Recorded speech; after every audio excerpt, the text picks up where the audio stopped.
And welcome to the Write Book Author Talk. Today I am hugely proud to welcome and to spend some time with somebody who's been working with us. We've been incredibly honoured and blessed to have her in our team for a few years now. And she eventually, after a little bit of thinking about it, decided that it was time for her to write her own book. And so she did. And In Your Own Words has just been published fairly recently. And here today to talk us through her journey and to tell us all about the book, I'd love to welcome my dear friend and colleague, Bev Glick. Hi, Bev. Hi, Sue. How exciting. Finally, I'm here. It is so exciting. It is so exciting. And here we are. Did you ever believe this day would come? Well, I think, if you'd asked me maybe 18 months ago whether this day would come, I would have thought it would be fairly unlikely.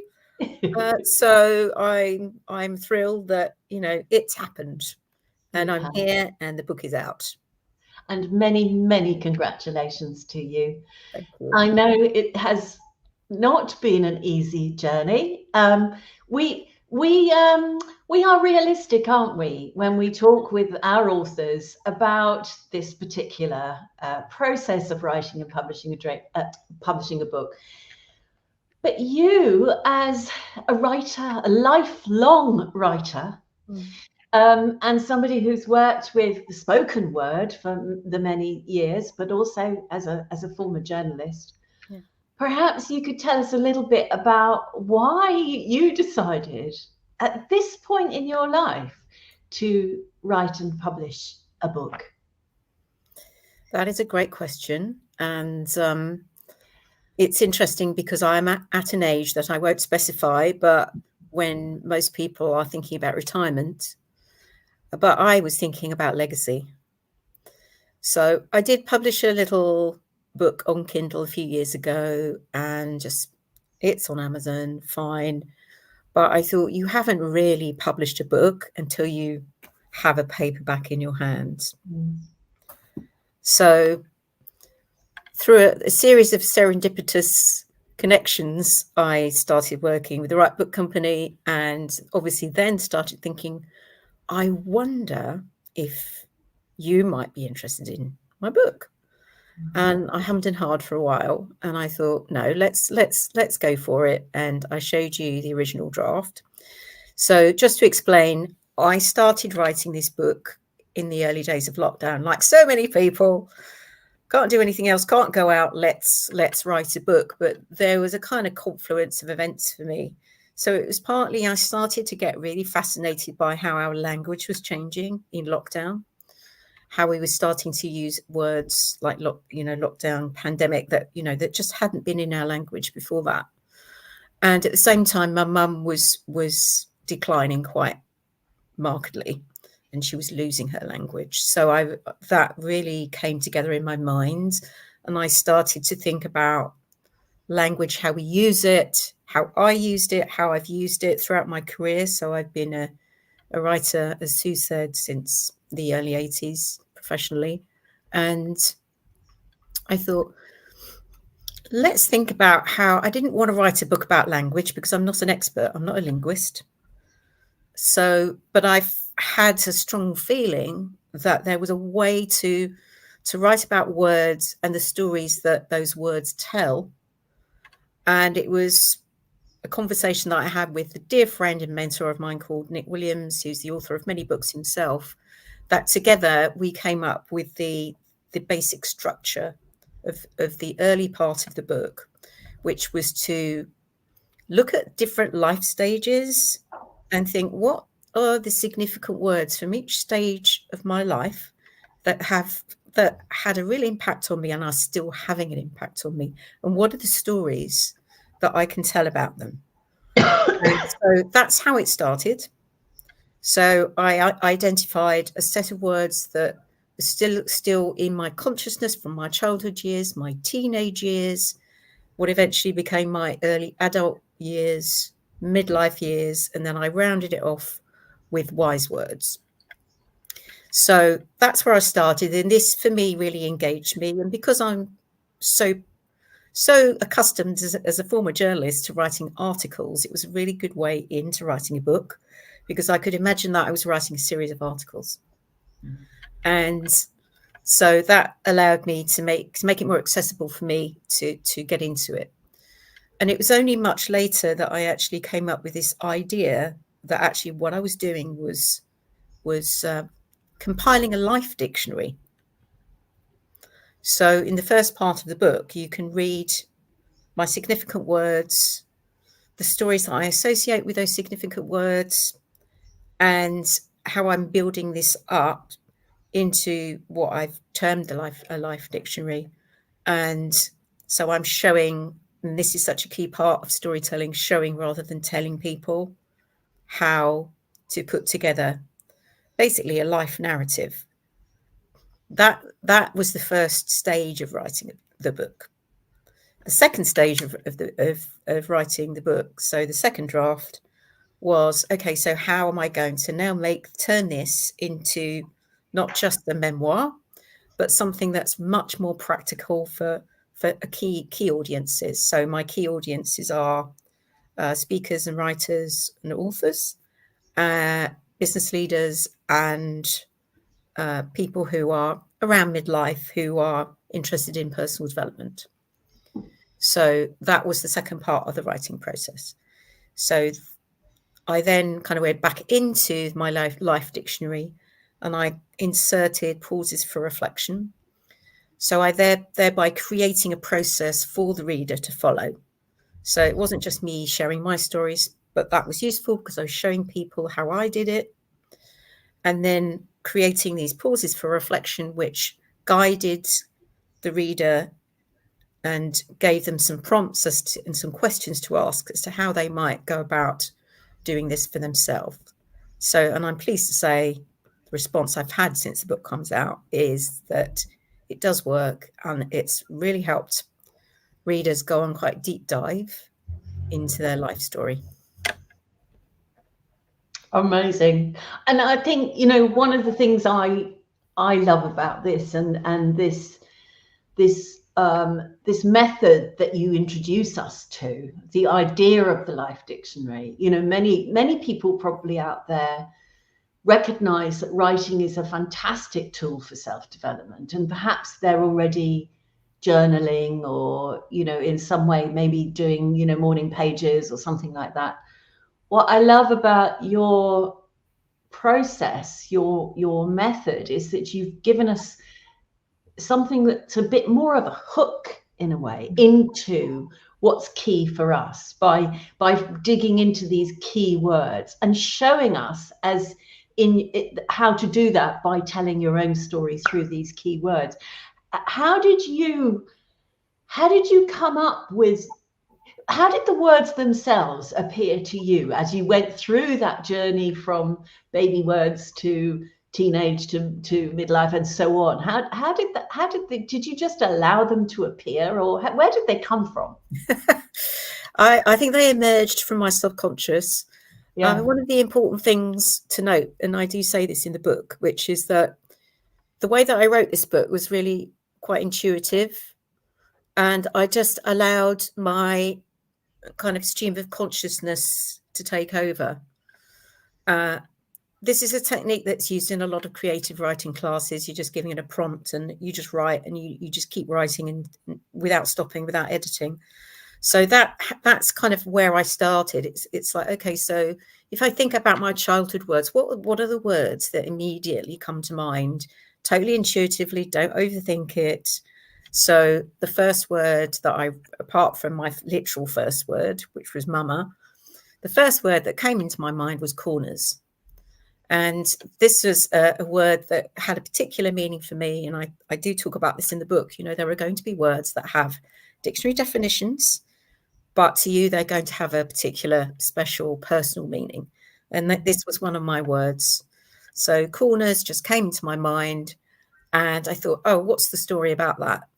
So corners for me, it described a piece of fabric that used to be connected to a winceyette nightie that I had when I was a very young child, that I used to pat my nose with to comfort myself. So that's the story that came out. I thought, well, yes, of course, corners. That's one of my key childhood words, and that says something about me. So then I investigated. All right, that's the story. What does that say about me? And what does that say about what I was like as a child? So then that's how I developed the story out, but not too far. So going back to this idea of dictionary definitions, none of the entries in the book are that long, because what I wanted to show the reader was that you can tell a really rich story with a lot of specificity in it, which is so important in storytelling, without making them really long. So I wanted to show this is how you can tell a story and get some rich detail in it and make it evocative, but you don't have to put lots of irrelevant detail into it. So that's really the process that I used. And once you start to think of one word, other words keep coming in. It's like, oh yeah, what about that? And what about that? And as I say, these are not the only words that are significant to me, but these are this set of words are the ones that stood out for me as I was writing the book. Yeah. So when it comes to people who might be interested in digging into their own story, how will this book help us, Bev? And one of the things I love is the subtitle of this book. For me, in your own words, unlock the power of your life stories to influence, inspire, and build trust. These are all words that I would say are very connected to leadership, for people who are. So this book is, as you said, this book is for business leaders, it's for speakers, it's for authors, it's for anyone who might want to dig into their own story. How will this book guide and help them? I think principally to make it really accessible for them, because I work with a lot of leaders, as you say, in the spoken word. I'm a public speaking coach and trainer, as well as a writer and editor and author. And quite often I hear people say, I don't know where to start. Who'd be interested in my story anyway? And they just literally, because they're too close to it. We're all a little bit close to our own stories. It's inevitable. We can't really have an outside perspective on it. So what I'm hoping, and this is the feedback I've had from people who've read the book, is that it does give them an access point. So when you come up with these significant words, those are the gateways into the stories. So it's like, oh yes, I've got this word that was really significant to me in my childhood, and the other thing to say is, like, make it unique to you. All right, you might want to have trust or love or family as one of your words, and that's fine as long as the story is specific and particular to you. But you can also have words, as I mentioned, like corners, that is a word that you might use in a different way, but that has a very particular meaning to you. So this is about finding those words that say something about who you are and your uniqueness. So for leaders, I'm seeing more and more that leaders are understanding the importance of sharing some of their personal story. So not having this dividing line between who they are at home and who they are at work. This whole bring your whole self to work thing, which is a bit of a buzz phrase, but I think there's since the pandemic, this is kind of happening more and more. So more leaders are understanding the importance of telling their story. Now, when I say that, I don't mean the whole story. Not the whole story. You don't need all of that. And that's another point that I make a lot in the book, is that you are in charge of your narrative. Take ownership of it and make a decision about which parts of it you want to share. We don't need all of it. We need the parts of it that support whatever message it is that you need to share, however you need to influence your audience. So what part of your story is going to help the audience understand who you are and what your message is in any given context. It's important for leaders to inspire their teams. So that's the inspire piece. So how could you use this process to find stories that will inspire others? And, we need to know who you are as a leader. We need to understand where you've come from, what you believe, what motivates you. And I believe this process can help you find those stories.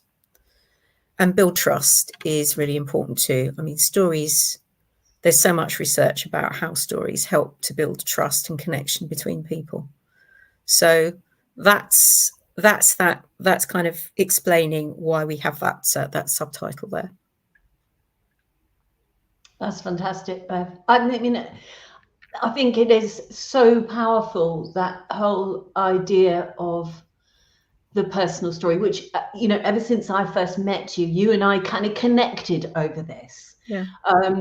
So many authors that come to us and who you work with, I know, will be perhaps a little shy of sharing that personal side to them. And they don't, I love your reassurance, that we don't have to tell everything. We don't have to tell anything, but if we tell a little bit of ourselves, if we reveal a little bit of ourselves, whether in our writing or just in our day-to-day getting on with our colleagues, people who are writing speeches, people who are in any way wanting to create that inspiration, that influence, that trust, can really learn, I think, from your book, in the way that it not only does the job itself, but also really kind of shows us how we can just share a snippet, and that it doesn't have to be everything, and that it can, but that in itself is enough. And that for me, this, the storytelling is the greatest human connection in a way that there is. It goes back to our kind of very, very primitive stages of humanity, when we didn't know how to write or read, and we just connected through telling each other stories. So for me, there's something that really comes down to just how easy it can be if we allow it to be. Absolutely. And I mentioned this in the book, but I think of storytelling as our primal technology. We, as you say, we've known how to tell stories since pre-language, when we were telling stories on with cave paintings, and then when we had language, that's how we passed on knowledge from generation to generation, was by telling stories around the campfire. So we can only make sense of the world in story form, and it's still something that is so powerfully human that it's the quickest way to connect with another person, I believe, is by sharing something of yourself in the form of a story. And it's interesting because even friends of mine, having read the book, have said, I feel so much closer to you now. Really? Because what you've written about in this book, I didn't know all of this necessarily. Yeah. And of course you don't sit there and meet your friends and tell your life story, do you? So I think that's been a really beautiful outcome for me, in that it strengthened my bonds with my friends, and even people that I don't know that well, just connections, have said it's just been a real privilege to understand more about you and who you are and where you've come from. So I think that's all part of that deep connection that you're talking about, that stories can form. That also brings to mind, I think, that that if we can learn how to be more vulnerable, and I think one of the things that you've done in this book is you've shown your own vulnerability, but you kind of therefore again given us an example of how we can be vulnerable without making other people uncomfortable. Exactly, and that's really important as well. Obviously, the well-known quote I've used in the book is tell a story from your scars, not your wounds. Yeah. We don't want to share a story that we haven't processed that's going to make other people uncomfortable. We need to have processed it and understood it and reflected on it and understood what the wisdom is in that story. But you're right about the vulnerability. I'm hoping that by me sharing my vulnerability, it will create a permission structure for other people to do the same. And it's funny, I was listening to Stephen Bartlett's podcast the other day, Diary of a CEO, and he actually said to one of his guests, vulnerability is a magnet, not a repellent. So actually you create more connection and you magnetize people to you if you have the courage to show that vulnerability. But again, it's all within your purview. You decide what you're going to share. If there's a lot of stories I didn't put in the book. So it's all about curation. Yeah. Am I comfortable to put this story out there? Is it going to help other people? Will it be of value? All of that. These are all important considerations that I talk about in the book. Fantastic, Bev. So after having been a writer all your life, having got to this place of making the decision during the pandemic and then moving through to following the pandemic, and then we started working together, and you've worked with so many authors in the past few years, and here you are on your own book journey. How was it for you, Bev? Well, I think one of the things that it really made me have a lot more empathy for what the authors went through at different stages of the process. I went through the same thing as some of the other authors I've worked with. When you send the first draft off to the editor and you're like really nervous because you're like, oh God, does this even work? And then you get the appraisal back and you sort of don't even want to quite look at it for a while. And I didn't look at mine for a week after I got it. It was like such a big deal. I think what it really made me understand was, those the rites of passage that you go through when you're writing a book and then submitting it and going through each stage. It's just given me so much more depth of understanding and empathy about what authors go through. And, as you say, I've been a professional writer for my entire career, but a lot of the people we work with don't see themselves as natural writers, you might say. So, it's just been absolutely priceless going through the whole process to publication so that I can hold their hands even more than I was already doing. Yeah, that's lovely. That's really good. You've seen it from the other side. Yeah. And you had a wonderful launch last week with all your friends and family and everybody coming to celebrate with you. How does it feel now? And also you're getting some amazing reviews on Amazon. I think you've got 11 5-star reviews already. Yeah. People are saying, well, how is it to be a published author? What does it feel like?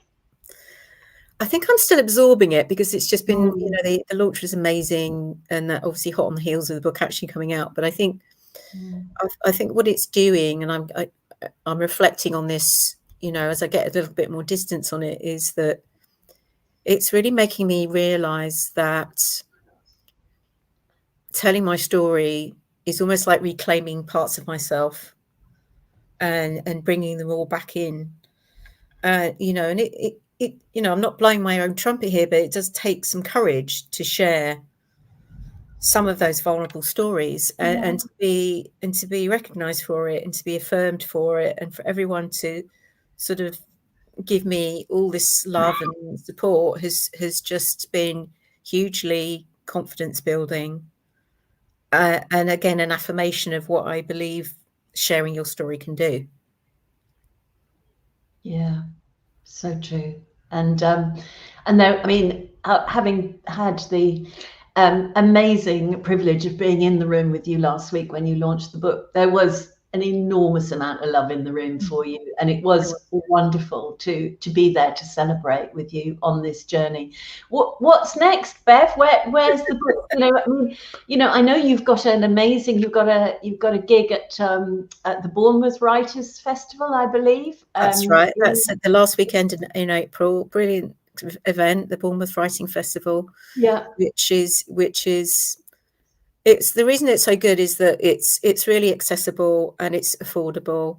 So I'm doing a 1-hour workshop where I'm going to share some of the techniques in the book. So I'm going to do some writing exercises with the group to help them find their keywords and write stories about them. And it only costs £8.50. So I really encourage anyone in the area to go along. There are so many events that you can go to. Some of them are free, some of them are paid for, but they're not expensive. It's just to encourage people to write. So I think that's absolutely brilliant. And that's I don't know if you have so the date. It's the 20. I think mine is on the 28th of April. It's the last Sunday in April. So that's the Bournemouth Writing Festival. Yeah, April 28th, folks. If you're anywhere near Bournemouth, or you feel like a nice weekend by the seaside, go and join Bev for a fascinating dive and workshop even into this extraordinary method that she introduces in the book.